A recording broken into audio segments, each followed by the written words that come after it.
प्राचीन समय में याकूब के 12 पुत्र थे और उनमें से सबसे छोटा यूसुफ था। याकूब को यूसुफ से विशेष प्रेम था क्योंकि वह बुढ़ापे में पैदा हुआ था। याकूब ने यूसुफ के लिए एक रंगीन वस्त्र बनाया जो बाकी भाइयों में ईर्ष्या का कारण बना। यूसुफ के भाई उसे पसंद नहीं करते थे क्योंकि उन्हें लगता था कि उनके पिता उसे अधिक प्यार करता है।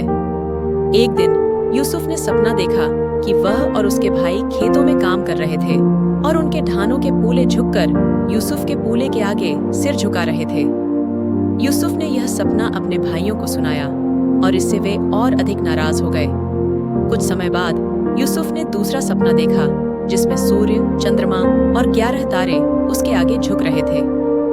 जब उसने यह सपना अपने पिता और भाइयों को सुनाया तो उसके पिता ने उसे डांटा, लेकिन फिर भी वह इसे ध्यान से सोचने लगे।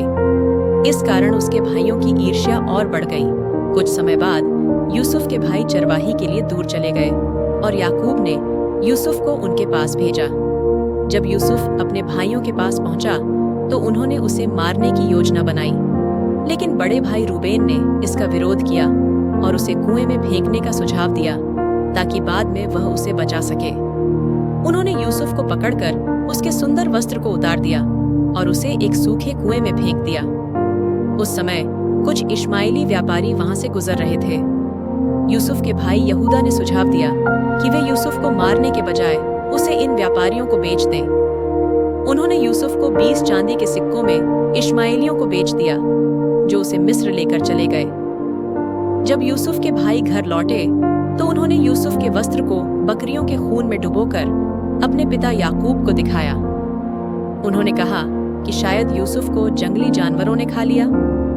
याकूब बहुत दुखी हुआ और यूसुफ के खोने का शोक मनाने लगा। मिस्र में यूसुफ को पोतीफर नामक व्यक्ति ने खरीदा जो राजा फिरौन के दरबार में एक महत्वपूर्ण अधिकारी था। यूसुफ ने ईमानदारी से पोतीफर की सेवा की और जल्द ही वह पोतीफर के घर का मुखिया बन गया। लेकिन पोतीफर की पत्नी ने यूसुफ पर गलत नजर डाली और उसे बहकाने की कोशिश की।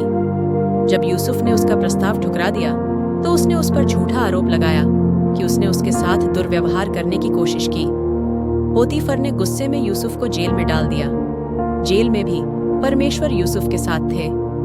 यूसुफ ने वहां कैदियों के सपने सही सही बताए, जिनमें फिरौन के प्रमुख सेवक और रसोइयां भी थे।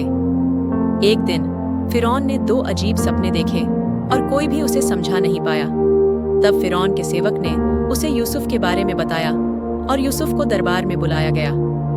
यूसुफ ने फिरौन को बताया कि उसके सपनों का अर्थ था कि मिस्र में 7 साल तक खूब अनाज होगा, लेकिन उसके बाद 7 साल का भीषण अकाल आएगा। यूसुफ ने फिरौन को सुझाव दिया कि वह अनाज को सुरक्षित रखे ताकि अकाल के समय लोगों को भूखा न रहना पड़े। फिरौन ने यूसुफ की बुद्धिमानी और ईश्वर के साथ उसके संबंध को देखकर उसे मिस्र का प्रधानमंत्री बना दिया। यूसुफ ने मिस्र के भंडार गृहों में अनाज जमा करना शुरू कर दिया। जब अकाल आया तो यूसुफ के भाई भी अनाज खरीदने के लिए मिस्र पहुंचे। यूसुफ ने उन्हें पहचान लिया, लेकिन उन्होंने उसे नहीं पहचाना। यूसुफ ने उन्हें कुछ कठिन परिस्थितियों में डाला ताकि वह देख सके कि क्या वे अब बदल गए हैं।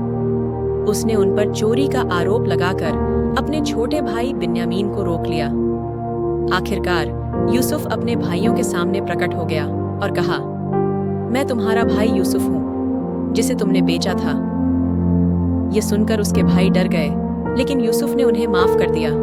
उसने कहा, जो कुछ हुआ वह परमेश्वर की योजना का हिस्सा था ताकि मैं तुम्हें और पूरे परिवार को अकाल से बचा सकूं। यूसुफ ने अपने भाइयों को गले लगाया और वे सब मिलकर खुशी से रोए। फिर यूसुफ ने अपने पिता याकूब और पूरे परिवार को मिस्र में बुला लिया और वे वहां बस गए।